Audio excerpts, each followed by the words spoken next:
Summer में घाव खाता है उसी का मान होता है, छिपा उस वेदना में अमर बलिदान होता है। सृजन में चोट खाता है छेनी और हथौड़ी का, वही पाषाण मंदिर में कहीं भगवान होता है। आप अगर अपनी जिंदगी को जिस पायदान पे हैं उससे एक पायदान ऊपर ले जाना चाहते हैं, आप कुछ ऐसा करना चाहते हैं जो आपके जीवन में एक सफलता का रास्ता दिखाए, तो आपके लिए एक ऐसी किताब श्री दिनेश कालिया जी लेकर आए हैं जो सफलता की कई सीढ़ियां आपको ऊपर ले जाने में बहुत मदद करने वाली है। The dynamics of growth. इस किताब के जो लेखक हैं उन्होंने अपनी जिंदगी के 50 साल कॉर्पोरेट को दिए और उसके बाद अब वो सिर्फ और सिर्फ युवाओं के लिए काम कर रहे हैं, उसी एनर्जी के साथ जिस एनर्जी के साथ उन्होंने अपनी शुरुआत की थी। बहुत बहुत स्वागत है सर, आपका बहुत स्वागत है कुके पे। मैं कोशिश ये कर रहा हूँ यहाँ जितने भी युवा पीढ़ी के लोग देख रहे हैं, जितनी युवा देख रहे हैं, उनको मैं ये बता सकूं कि ये जो किताब है द डायनेमिक्स ऑफ ग्रोथ, ये किस तरीके से उनके काम आ सकती है। हम आपसे जानना चाहेंगे कि इस किताब को लिखने के पीछे का मकसद क्या है। बिल्कुल सही कहा कि ये किताब जो मैंने लिखी है ये युवाओं के लिए लिखी है और इससे निश्चित ही युवा पीढ़ी को बहुत फ़ायदा मिलने वाला है।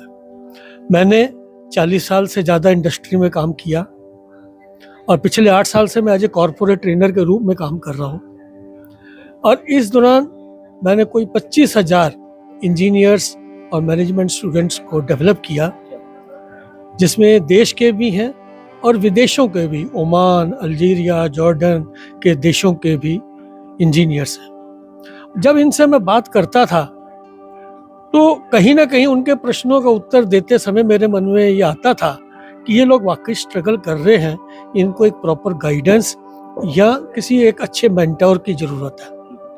मैं उनके क्वेश्चनों का उत्तर तो दे देता था, पर मुझे लगता था कि इस एक प्रश्न का उत्तर दे दे और बाकियों का क्या होगा।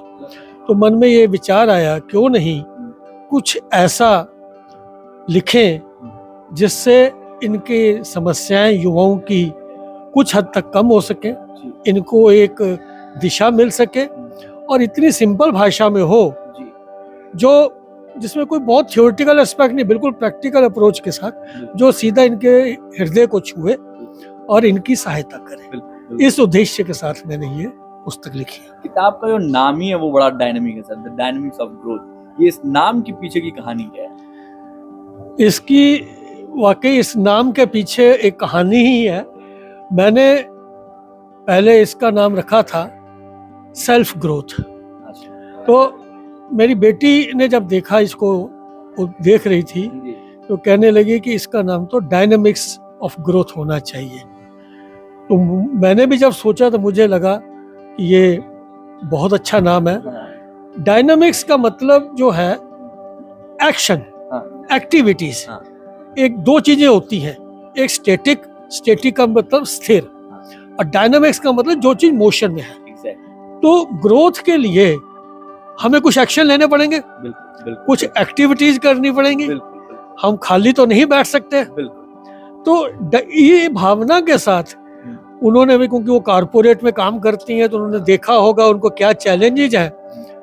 एंड आई प्राउडली से कि this name is given by my daughter, the dynamics of growth. जिस युवा पीढ़ी के लिए आपने ये लिखा है उसी युवा पीढ़ी में से किसी एक ने इसका नाम दे दिया है। क्या बात, बहुत बिल्कुल। अब एक चीज ये जानना चाहेंगे सर, आजकल की जो युवा पीढ़ी है, मुझे लगता है वो 30 सेकंड की रील में फंसी हुई है। आप सोशल मीडिया पे जाते हैं, 30 सेकंड की रील बनाते हैं, उसके बाद आप किनारे हो जाते हैं। कहीं ना कहीं किताबों से उनकी बहुत ज्यादा राब्ता नहीं है, बहुत थोड़ी दूरी बना रखी उन्होंने। क्या इस गैप को कम किया जा सकता है? उन्हें क्या सलाह या सुझाव देंगे आप? बिल्कुल, मैंने जैसे शुरू में कहा कि युवाओं में भटकाव है और भटकाव के कई कारण हैं। मैं ये तो नहीं कहता कि यही 100% कारण है, पर ये सोशल मीडिया एक बहुत बड़ा कारण है उसमें, जो उनको एक अपने भ्रम जाल में आकर्षित कर लेता है, एक माया जाल की तरह, और बच्चे उसके चक्रव्यूह से निकल नहीं पाते। तो और जब वो उस चक्रव्यूह से निकलेंगे तभी तो कुछ अपने बारे में सोचेंगे।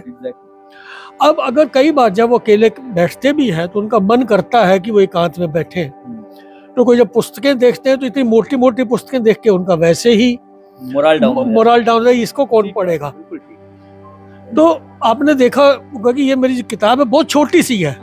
मैंने बहुत बड़ी किताब नहीं लिखी है, और इसको इस ढंग से लिखा है कि कोई भी युवा इसका, जैसे कार में बैठा है या कहीं भी बैठा है या इसका कोई भी पेज खोलेगा तो उसमें उसको कोई ना कोई आंसर मिल जाएगा। ये कॉन्टिन्यूटी में नहीं है, इसमें just you open any page and read it and you will get insight.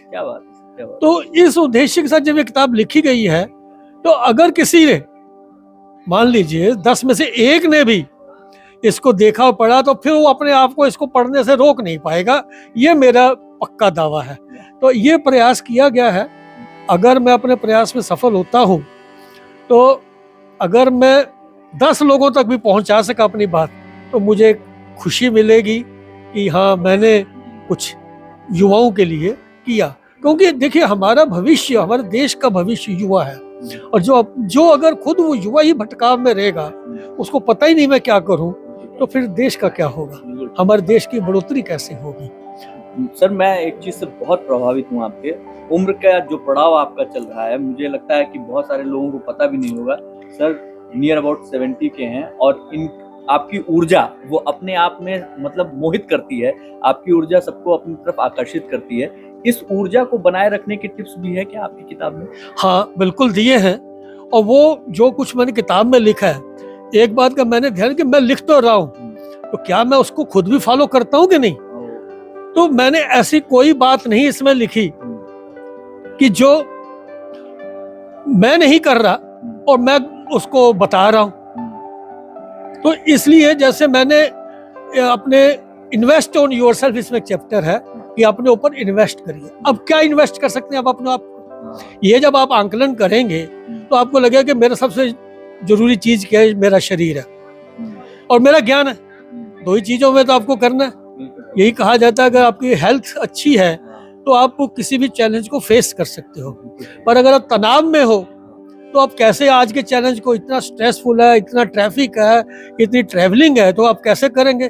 तो मैंने इसमें, मैं हमेशा यही कोशिश करता हूँ कि मैं तनाव में ना रहूं। सबसे बड़ी बात जो हमारी सेहत को पहुंचाती है वो तनाव है। तो ऐसी बातें, और दूसरा हमारा डाइट है, तीसरा हमारा डिसिप्लिन है।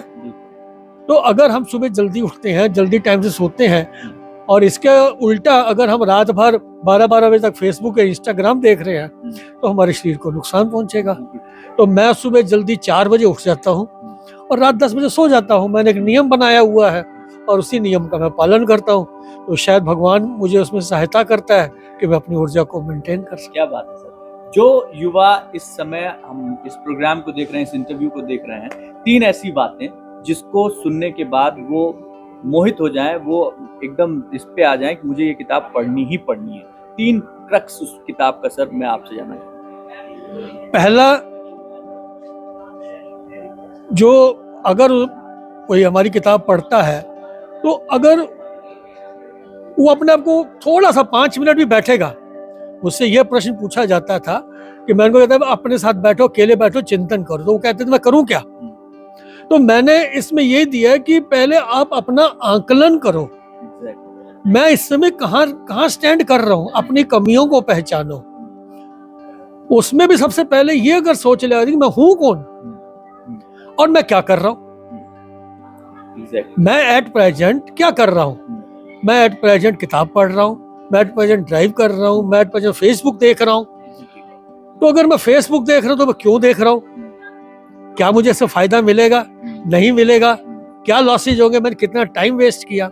तो पहला जो चैप्टर ही वो बहुत महत्वपूर्ण है कि आई एम्फेसाइज ऑन नोइंग और introspecting yourself, who am I, what I am doing, why I am doing and how I am doing. जब आप when you are getting the answers of what and why, तो how का तो अपने आप ही answer मिल जाएगा, मुझे कैसे करना है। और ये किसी कोई के मार्गदर्शन की जरूरत नहीं है, आपका अंदर ही अपने आप आपको। तो पहला चैप्टर बहुत, बाकी चीजें तो फिर आगे आपको अपने आप ही मिल जाएंगी। सर तो बहुत बहुत शुक्रिया खुल के पे बात करने के लिए। और मैं उम्मीद करता हूँ कि द डायनेमिक्स ऑफ ग्रोथ हम सब जितने लोगों के पास में आएगा उससे बहुत कुछ सीखने को मिलेगा युवा पीढ़ी को। आपका बहुत बहुत शुक्रिया सर, हम लोगों ने बहुत अच्छा धन्यवाद। समझा। Thank you. Thank you sir.